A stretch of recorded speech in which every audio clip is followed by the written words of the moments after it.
Hello, good morning, buongiorno, ciao. How you doing? Hope all is good out there. My name is Dino V. I'm a big Beatles fan and Paul McCartney and the solos, but especially the Beatles and this man here. So thank you for subscribing, everyone. It does mean a lot to me, and please comment. That means a lot to me as well, because I'm so sad and lonely. No, seriously, thank you very much for subscribing and watching me babble and talk on about a passion that I love dearly. Now, what I'm going to talk about this is the Beatles auction. So that's this. This happened in Liverpool. This is on Saturday the 26th of August 2023. Now, if you look at the booklet, you can see some of the items that were available in the auction. There was some fascinating stuff, autographs, photos, many bits that belonged to Frida Kelly, many letters from George Harrison's mother to a fan, some of them signed by George, and that gave an incredible glimpse into the history of the Beatles. For example, there's one letter that Louise Harrison wrote, and she wrote to this fan who lived in Liverpool. Now this young lady used to write to them back then in the 60s to George. Louise Harrison sent thousands of replies out to fans across the world. I did inquire, I mean, who pays for all the postage stamps? Do you think if you know, postage stamps to post, especially if it's international? And apparently Brian Epstein and Nems paid for the stamps, which would have been quite humongous to send out thousands of letters. But this fan, Janet, that lived in Liverpool, that wrote quite often, one of the lovely letters from Louise Harrison said to her, "I'm a bit depressed at the moment because George," that's George Harrison, "and Peter have gone to America." So this, I think, was in September 1963, and it was to visit their sister Louise in America. And that was, George was the first of the Beatles to go to the States, and he was checking the place out and taking records out to try and get radio stations to promote them. And George also actually, I think he went in a bar and he joined up with a band and jammed with them. Can you imagine if photographs exist of that? Let us hope. But anyway, I digress. So again, the Beatles auction in Liverpool on Saturday the 26th of August. That was at the Cato Crane City Liverpool auction rooms in association with the Beatles shop. That's the Beatles shop where you go downstairs, not the big Hard Days night shop. So go and check the Beatles shop out in Liverpool. It has some great stuff. I just flicked through the magazine, the catalogue, I should say. There's so much stuff in it. I'd like to go in more detail, but I would spend here forever and ever just going through all the things. I think there was a piano that belonged to Jeff Emerick as well. There was a table that belonged to Ringo. Lots of stuff, and Merseybeat stuff as well. And I'm trying to see how many lots there were. There were, in fact, if I have a look here, 344 lots. If you're a George Harrison fan of the Beatles, whoever you're a fan of Beatles-wise, and Merseybeat, McCartney, Lennon, Ringo, George, Brian Epstein, there was some lovely stuff. Always after signed stuff from books. But I'm going to talk about some of the stuff that I bought. This is one of them, which I originally had in 1986. Pretty Little Head sweatshirt, which is available through the Fun Club. Don't know what happened to mine, but I bought this. Now, I love books. I love me books, but what I like about books even more is if they're signed.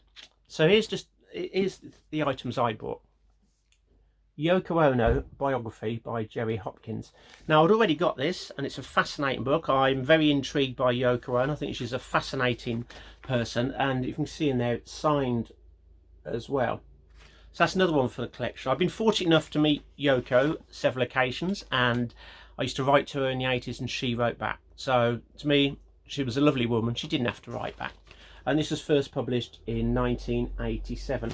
I would recommend this biography on Yoko Ono. It's a fascinating read, and it goes quite in depth as well. And usually has some photos inside, isn't it? So there's some lovely photos. So if you want to find out about Yoko Ono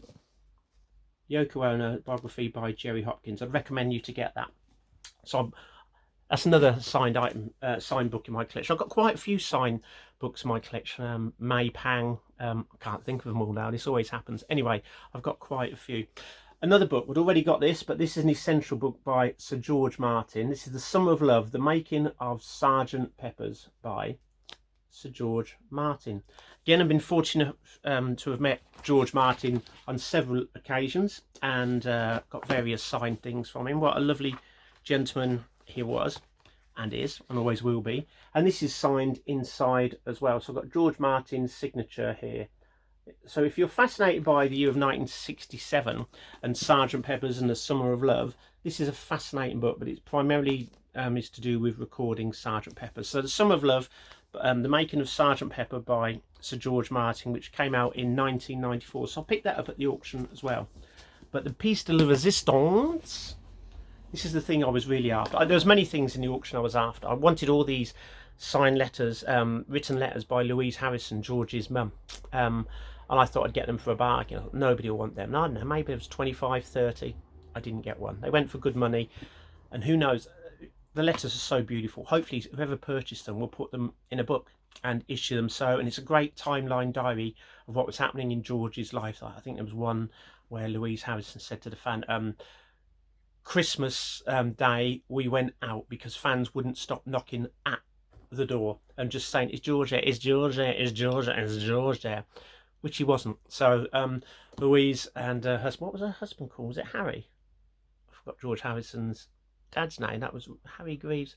How awful, I forgot George Harrison's dad's name. But anyway, they went out on Christmas Day because fans wouldn't stop hassling them, hoping George was home for Christmas Day. That was 1963. And then the letters go on, and as it gets to 66, basically George's mum saying we don't see him much anymore. But if you think of 63, when primarily the Beatles were virtually in the UK all the time, apart from going to Sweden, it all changed in 64, going to America and Holland, Hong Kong, Australia, New Zealand, France. They were travelling the world, the same as 65 and 66. So 63 was the year where they were primarily based in the UK. Fascinating letters. I didn't get one. Anyway, back to the book that I really wanted. Now, those who are observant can see that there's something behind me there. So those that are in the know who painted that and who it's by. So I wanted a book by on this gentleman I find absolutely fascinating. What's his name? Stuart. I mean, just how good looking and cool is that guy? Stuart Sutcliffe. Look at that. James Dean Elvis, eat your heart out. I mean, come on, let's be honest, of the Beatles, and he was a Beatle. He was the one that came up with the name. And through Astrid, his girlfriend in Germany, he also helped influence the Beatles' look and style. There's absolutely no doubt about that. But come on, Stu was always the coolest one, wasn't he? Okay, amazing. And an incredible artist. Sadly, he passed away, and before Beatles became famous and achieved worldwide fame.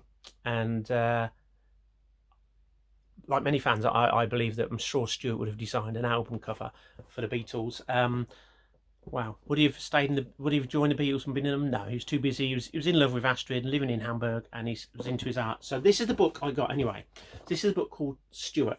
Now, it's not signed by Stuart. To get anything signed by Stuart is pretty near impossible. But this book is a beautiful, beautiful, stunning book. This is a limited edition one as well. So this is Stuart, The Life and Art of Stuart Sutcliffe by Kay Williams and Pauline Sutcliffe. Pauline Sutcliffe, who sadly passed away recently as well, was the sister of Stuart. And what I like about this is signed. So I've got copy number 333, and if you see here, it's signed by Pauline Sutcliffe.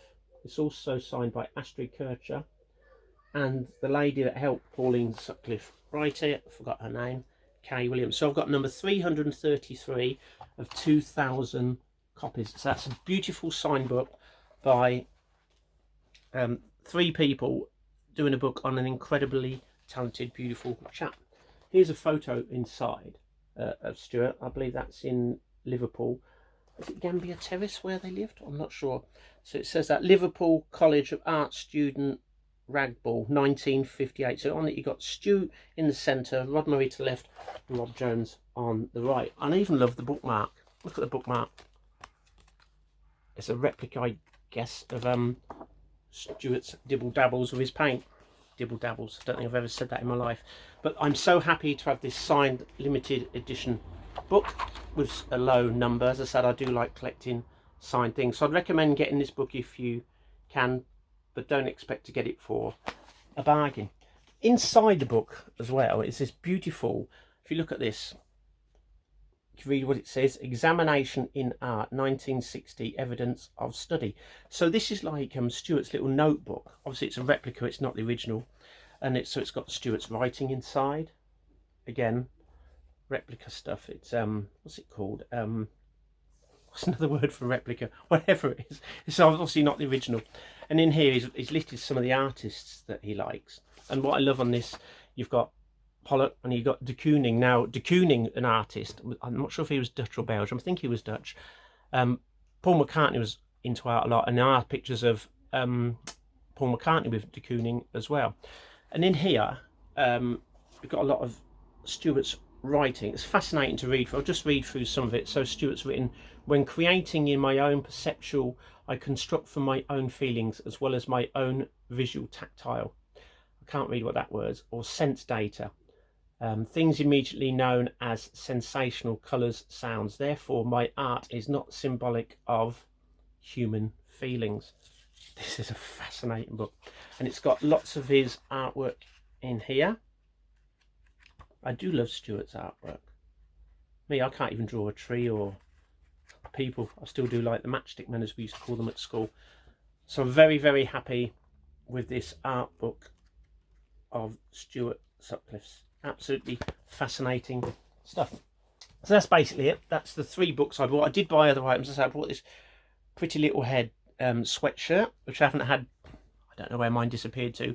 And these were all purchased, as I say, at the Beatles auction, which is on every year during Beatles Week on the Saturday. You can bid online, or you can turn up in person, but you do have to register. Now, I did buy other items, as I say, and I'll cover those in another video. So thank you very much for watching. This is Dino V. I hope you enjoyed that. Please subscribe, I'm begging you. I'm not going to pay you money, I'm not that desperate. But again, thank you for subscribing. Share if you like, or share if you dislike, and say how boring and rubbish they are. And have a nice day whatever you do. Love each other. I would say peace and love, but somebody else says that, don't they? This is Dino V saying good night to you all. You've got lucky socks. Ciao.